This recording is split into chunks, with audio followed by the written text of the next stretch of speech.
In 1941, an old man began hearing weird noises in his home, but each time he went to go check them, he found nothing. He didn't believe much in the supernatural, so he plainly figured it was just the house settling.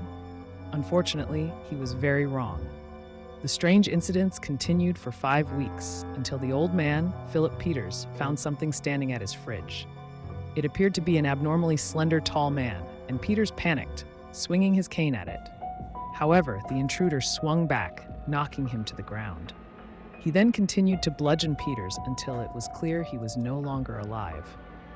Peters' body was discovered later that day, but the police found no signs of forced entry and even noted that all the windows and doors were still locked. They did find a small trapdoor in the ceiling of a closet, but determined that it was physically impossible for anyone to enter it. Therefore, they never checked inside.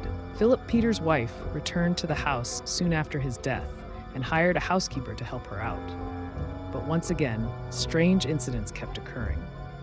They soon became convinced that the home was haunted, which led to the housekeeper's resignation and the widow's moving away. But even after the house was vacated, the neighbors still noticed apparitions in the windows and lights flickering on in the middle of the night. But whenever they knocked, nobody would answer. After receiving so many calls about this house, the Denver police decided to station 2 officers outside to keep an eye on it. And late one night, they finally spotted the figure themselves. They ran inside and immediately heard a door handle move on the second floor. They bolted after the sound and made it just in time to spot a pair of legs climbing up into the closet trapdoor.